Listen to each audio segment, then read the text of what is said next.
क्या है, क्यों परेशान करने के लिए कॉल करती रहती हो? जब कोई तुम्हारा कॉल ना रिसीव करे तो समझ जाना चाहिए सामने वाला या तो बिजी है या फिर वो तुमसे बात ही नहीं करना चाहता। इतनी बात तुम्हें समझ में नहीं आती, यू इडियट बोलते हुए ही पायल थोड़े गुस्से में होती है। गजरा, नाराज काहे हो रही है पायल? हम तो तुझसे ये लाने फोन किए क्योंकि अम्मा और हम दोनों ही तोहर आने का कब से इंतजार कर रहे हैं और तुम नहीं आई, इसीलिए हमें तोहार फिक्र हो रही थी। कब तक आओगी तुम पायल? अम्मा कब से तुम्हारा आने का इंतजार कर रही है। पायल चिढ़ते हुए, तुम्हें हमारे लिए इतनी फिक्र करने की कोई जरूरत नहीं है। वैसे भी हम नहीं आ रहे हैं, हमारा कॉलेज खत्म हो गया है और अब हम हमारे लिए कोई अच्छी सी नौकरी ढूंढ रहे हैं, इसीलिए हम नहीं आ रहे।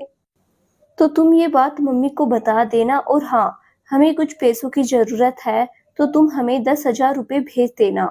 इतना बोल पायल बिना अपनी बहन की कोई भी बात सुने बिना ही कॉल कट कर देती है। पायल के न आने की बात सुनकर और उसके ऐसे कॉल कट कर देने से गजरा को काफी बुरा लगता है, मगर वो अपनी छोटी बहन का हमेशा से ऐसा ही बर्ताव रहा है, सोचकर ज्यादा नहीं सोचती है और अपने कामों में लग जाती है। रात का समय गजरा और उसकी माँ दोनों ही खाना खा रहे होते हैं।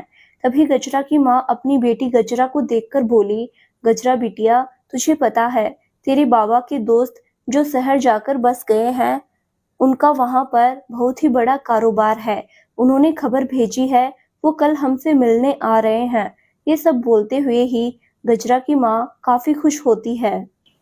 गजरा थोड़ा सोचते हुए, वही ना अम्मा जो बचपन में हमें प्यार से गुड़िया गुड़िया बुलाकर पुकारा करते थे। अम्मा, हाँ बिटिया वही आ रहे हैं और हमें तो लगता है इस बार वो अपने बेटे के लिए तोहार हाथ मांगे खातिर आ रहे हैं। बोलते हुए ही गजरा की माँ काफी खुश होने लगती है। ये आप कैसी बातें कर रही हो अम्मा? पहले तो हमें पायल का ब्याह करना है, उसके बाद हमें आपकी सेवा करनी है। हमें कोनो शादी वादी नहीं करनी है। तो आप पायल के रिश्ते की बात करिए। वैसे भी पायल की अब पढ़ाई भी पूरी हो चुकी है और वैसे भी पायल का तो हमेशा से सपना रहा है, उसे शहर में शादी करनी है, गांव में नहीं। तो कल जब अंकल जी आएंगे तो आप पायल के रिश्ते की बात कर लेना। बोलते हुए ही गजरा अपना खाना खाने लगती है। अम्मा, कभी तो अपने बारे में सोच लिया करो बेटिया, हमेशा अपनी छोटी बहन के बारे में ही सोचती हो। मगर एक वो है जो कभी भी तुम्हें प्यार से अपनी बड़की बहन तक नहीं मानती और एक तुम हो जिसने छोटी सी उम्र में ही अपनी पढ़ाई लिखाई छोड़ दी ताकि तुम अपनी छुटकी बहन को पढ़ा लिखा सको। छुटकेपन से ही तुम हमारे साथ खेती के कामों में लग गई। सारे घर का काम और अब खेत का काम तुम अकेले ही देखती हो। ऊपर से बहन की हर छोटी से बड़ी जरूरत का ध्यान भी रखती हो। कभी तो अपने बारे में सोच लिया करो। बोलते हुए ही गजरा की माँ प्यार से अपनी बेटी के सर पर हाथ फेर देती है। अम्मा, तुम काहे हमरे लाने इतना परेशान हो रही हो? वो भगवान जी है ना हमरा लिए सोचे खातिर, तो बस अपना ध्यान रखो और हमारे पायल के ब्याह के लाने तैयारी करना शुरू कर दो। बोलते हुए ही गजरा काफी खुश होती है। दूसरी तरफ पायल आराम से युवी के कमरे में बेड पर चढ़कर बैठी हुई थी और अपने मोबाइल में गजरा के भेजे गए पैसे, जो उसने 10,000 मांगे थे मगर गजरा ने उसे 15,000 भेजे थे, जिसे देखकर पायल काफी खुश हो रही थी और अपने मन में सोच रही थी, उसकी बहन कितनी बड़ी स्टूपिड है जो पायल के बोलते ही उसकी सारी जिद पूरी कर देती है। ये सोचते हुए ही पायल गजरा की बेवकूफी पर हंस रही होती है। यूवी, तुम ऐसे क्यों हंस रही हो? पायल, हमें हंसने का मन कर रहा है इसीलिए हंस रहे हैं। इतना बोल पायल अपने बॉयफ्रेंड को अपना मोबाइल दिखाते हुए बोली, कल हमें शॉपिंग करने जाना है। देखो जरा, हमारी उस बेवकूफ गंवार बहन ने हमें पैसे भेजे हैं। बोलते हुए ही पायल यूवी को अपना मोबाइल दिखा रही होती है। यूवी, पायल, मैंने तुम्हें 2 दिन पहले ही पूरे 1 लाख रुपए की शॉपिंग करवाई है, तो तुम्हें अब क्या लेना है? और मुझे तो समझ में नहीं आता तुम चाहती क्या हो, करती क्या हो? क्यों तुम अपनी बहन को ऐसे परेशान करती रहती हो? बोलते हुए ही यूवी घुरकर पायल को देख रहा था। पायल चिढ़ते हुए, अब तुम अपना भाषण देना बंद करो, हमें अब सोना है। वैसे ही हमें काफी ज्यादा नींद आ रही है। इतना बोल पायल चादर ओढ़कर लेट जाती है, जिसकी इस हरकत को देख युवी को पायल पर काफी गुस्सा आने लगता है। मगर वो पायल से काफी ज्यादा प्यार करता था, इसीलिए वो उसे कुछ भी नहीं बोलता और खुद भी पायल के पास ही उसे हक कर कर सो जाता है। राठौड़ हवेली। मिसेज राठौड़ अपने पति से बोली, ये जी आपको क्या लगता है हमारा बेटा किसे पसंद करेगा, उस गांव में रहने वाली गंवार लड़की को या उसकी छोटी बहन को। बोलते हुए वो सोच में पड़ जाती है। मिस्टर राठौड़, अब ये तो धवल ही डिसाइड करेगा उसे कौन पसंद आती है, पर हम बस इतना ही चाहेंगे हमारा बेटा सूरत पर न जाकर सीरत पर जाए और सही लड़की को पसंद करे। एक ऐसी लड़की जो उसके पैसों से नहीं बल्कि उससे प्यार करे और उसका साथ हर हाल में निभाए।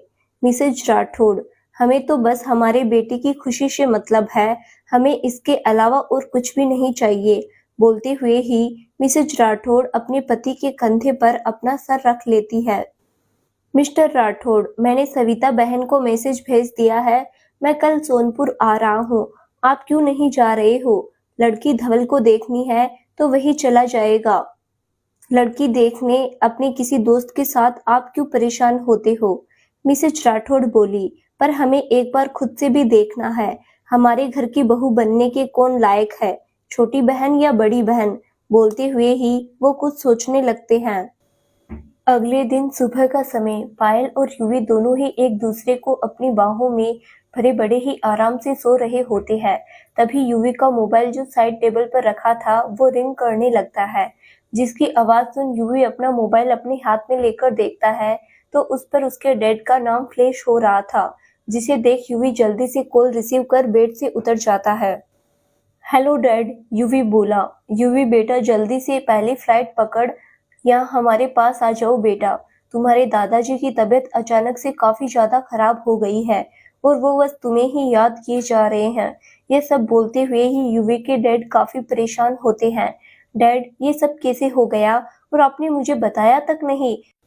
मैं अभी ही पहली फ्लाइट पकड़कर आता हूँ, इतना बोल युवी कॉल कट कर देता है और जल्दी से अपना बैग कवर से निकालकर उसमें कपड़े भरने लगता है। अभी तक पायल भी जाग चुकी थी, जो युवी को ऐसे कपड़े पैक करते हुए देखकर बोली, युवी ये तुम क्या कर रहे हो? क्या तुम कहीं जा रहे हो? हाँ, मैं मॉम डैड के पास जा रहा हूँ, दादाजी की तबीयत काफी खराब हो गई है और वो मुझे ही याद कर रहे हैं तो मुझे जाना होगा। इतना बोलते हुए ही युवी बैग की चेन बंद कर बाथरूम में चला जाता है, मगर युवी की बात सुनकर पायल का मुंह बन जाता है और पायल खुद से ही बोली, इस बुड्ढे का तो कुछ समझ में ही नहीं आता है, कभी भी बीमार पड़ जाता है, अगर मरना ही है तो एक बार में ही मर जाना चाहिए ना, क्यों ऐसे बार बार बीमार पड़कर मेरे युवी को परेशान करता है।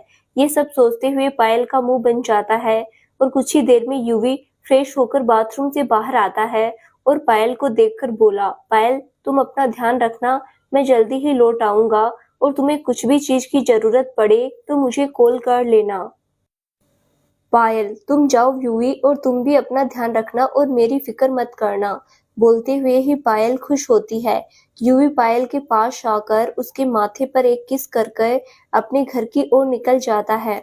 अभी युवी वहां से गया ही था, जिसे सोचकर पायल खुश हो रही थी कि तभी पायल का मोबाइल भी रिंग करने लगता है, जिसकी आवाज सुन और स्क्रीन में शो हो रहे नाम को देख पायल के चेहरे पर चिड़चिड़े वाले भाव आ जाते हैं। पायल फोन रिसीव कर थोड़े गुस्से में बोली, क्या है गजरा, क्यों सुबह सुबह कॉल कर मेरा मूड खराब कर रही है? बोलते हुए ही पायल थोड़े गुस्से में होती है। गजरा, ना ही पायल, हम तोहार अम्मा है और ये क्या तरीका है अपनी बड़की बहन से बात करने का? बोलते हुए ही पायल की माँ थोड़ी नाराज सी होती है। पायल, मम्मी तुम हो, हमें लगा गजरा है। खैर छोड़ो मम्मी, और ये बताओ तुमने हमें कॉल क्यों